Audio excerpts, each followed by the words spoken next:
বিশাখানন্দজি, হুমায়ুন কবিরকে দেখা গেল একটি পানশালাতে তিনি তার জনতা উন্নয়ন পার্টির বৈঠক করছেন। দলের বৈঠক করছেন কি না জনতাদের কিভাবে উন্নয়ন করা যায়, তাকে দেখা গেল পানশালাতে। যে পানশালা বা যে মদকে তারা হারাম বলে, কি বলবেন? হয়তো উনি ভেবেই নিয়েছেন উনি মরে টরে গেছেন, কারণ একজন সাত্বিক মুসলমান তো আর জীবদ্দশায় মদ খায় না। বিশেষ করে সেই মুসলমান যে আপনার মসজিদ বানাচ্ছে, তো যে ऐसा वैसा মসজিদ নেই, বাবরিওয়ালা মসজিদ। ও ভেবেছে হয়তো মরে গেছে, আমি জানি না। তো আমি তো চাইবো যে উনি জ্যান্ত থাকুন, ওনার দীর্ঘায়ু কামনা করি, কিন্তু এত টাকা খেয়েছেন, বেঁচে থাকাটাই মুশকিল ওনার পক্ষে। কিন্তু ওনাকে কি রাষ্ট্রবাদী মুসলিম তাহলে বলা চলে? উনি তো মুসলিমদের মসিহা হয়ে নাকি দাঁড়াচ্ছেন। রাষ্ট্রবাদী মুসলমান আপনার মদ খেতেও যায় না, রাষ্ট্রবাদী মুসলমান আপনার বাবরি নামের মসজিদও বানায় না। উনি কীবাদী মুসলিম উনি জানেন।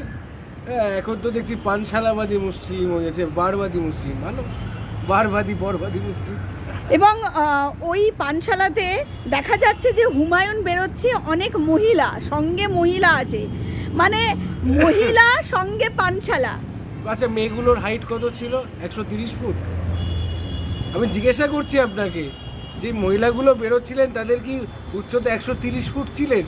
যদি না হয় তাকে তাহলে হুড নয়, যদি 130 ফুট আমি তো দেখিনি, হুডই হবে।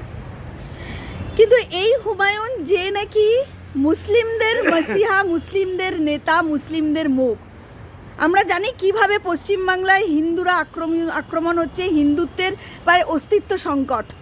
একদিকে হুমায়ুনের পানশালা, এদিকে হিন্দুত্বের অস্তিত্ব সংকট, কি বলবেন? ছাড়ুন তো হুমায়ুন কবিরের কথা। একটা জোকার বলেছিল যে ওরা 70, আমরা 70, ওরা 30, কেটে ভাগীরথীর জলে ভাসিয়ে দেবো। এরপরে কোন দিন বলবে যে ওটা পানশালায় মদ খায়নি, আমি ভ্যানিলা ফ্লেভারের চরণামৃত খেয়েছিলাম। বিয়ারের গ্লাস দেখা গেছে, ওতে ভ্যানিলা ফ্লেভারের, ওতে চকলেট ফ্লেভারের চরণামৃত ছিল, ওটা খাচ্ছিলেন। বলতেই পারে, ওনার কোনো ভরসা নেই, কখন কাকে কি বলেন কে জানে। কিন্তু মহিলাদের নিয়ে তিনি বেরোচ্ছেন পানশালা থেকে। আমি জিজ্ঞাসা করলাম তো, উচ্চতা কি 130 ফুট? আরে আপনি কি দেখেছেন? দেখে প্রশ্ন করছেন? আরে জবাব তো দিন। হ্যাঁ, ভিডিও ফুটেজ আছে। 130 ফুটের মহিলা? না না, তাহলে হুড নয়। নর্মাল মহিলাদের যা হাইট হয়, 5, 5.5। হ্যাঁ একদমই। আচ্ছা, আপনি মেপেও নিয়েছেন। আচ্ছা, ও মানে আমি যদি এই কথাটা যদি আপনি না বলতেন, আমি হুমায়ুন কবিরকে দেখে ভয় পালিয়ে যেতাম। 130 ফুটের সঙ্গে যারা থাকে তারা নর্মালি জ্যান্ত লোক থাকে না, ভূত থাকে। ভূতের সঙ্গে ভূতই থাকে। যাই হোক, বুকে জল এলো, দেখা হলে ওনার উপর শান্তি বর্ষার কামনা করবো, এটুকুই বলতে পারি। তবে ভালো, মদ টদ খাচ্ছেন, শরীর ভালো হবে। ডাক্তাররা বলে যে রোজ যদি মানুষ 2 পেগ মদ খায় তাহলে সে সুস্থ থাকে, কিন্তু 2 পেগে তো সে থাকবে না, সে মাতাল হয়ে যাবে। তাই কাউকে রেকমেন্ড করি না। এবার হুমায়ুন কবিরকে কোন ডাক্তার বাড়ে গিয়ে মদ খেতে বলেছে সেই জানে। হিন্দুদের নিয়ে কি বলবেন? হিন্দুদের তো অস্তিত্ব সংকট। হুমায়ুন কবির থাকলে সংকটে নেই, বলছেন, মদ খাইয়ে দেবে, বলছেন একটু মদ খাইয়ে দেবে, সোজা লাইনে চলে আসবে, ভালো হলো তো। মানে ওনার ডাকে তো প্রচুর মুসলিম ওনাকে বিশ্বাস করে দৌড়ে গিয়েছিলেন বাবরির যেদিনকে মুসলিমরা ইট নিয়ে গেছে মসজিদের জন্য, হিন্দুরা জল নিয়ে যাবে, মদ নিয়ে যাবে, চাকনা নিয়ে যাবে। আর বলুন। আর একটা বিষয়, হুমায়ুন কবিরের মেয়ে, তার বাড়িতে নাকি পুলিশ গেছে এবং বলছে বিপুল অঙ্কের সম্পত্তি বাজেয়াপ্ত করা হয়েছে। খালি মদের বোতল পেয়েছে, পুলিশ কিচ্ছু পায়নি, সব ভরে দিয়েছে। বাজে কথা। প্রচুর টাকা, প্রচুর সম্পত্তি বাজেয়াপ্ত হয়েছে। হ্যাঁ, আমরা জানতাম কামারাটির ওনাকেই মদ টদ খান হিসেবে। তারপরে হচ্ছে শ্রীরামপুরের, বললাম না, আর বাকিটা ওই মা মা করে চিল্লে উঠে। এখন তো হুমায়ুনবাবু লাইন দিয়েছে, সম্পত্তি কি বোতলে ঢুকিয়ে রাখে নাকি? এবার বলা যায় না হুমায়ুন কবির কোন দিন বলে দিল আমি মদ কেন খাই জানেন, মসজিদের টাকাগুলো পুলিশ নিয়ে চলে যাবে, তাই খালি মদের বোতলে রেখে দিই যাতে কেউ দেখতে না পায়, এরকমও হতে পারে।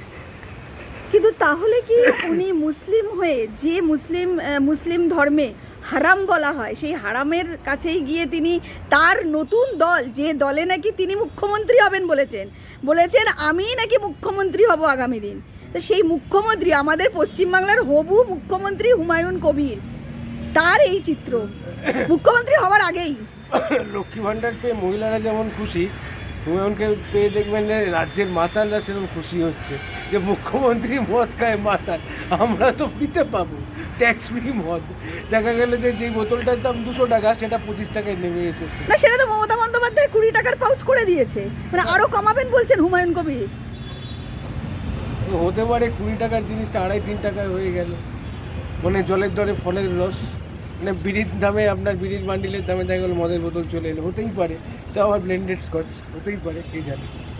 বিশাখানন্দী, শেষ প্রশ্ন করব, আপনি একজন নিজেই হিন্দু সনাতনী, হিন্দু ধর্ম অবলম্বিত একটি মানুষ, আপনি বিভিন্ন জায়গায় হিন্দুদের হয়ে লড়াই করছেন, তাদের অস্তিত্ব নিয়ে লড়াই করছেন, কি বলবেন এই বাংলার পরিস্থিতি নিয়ে?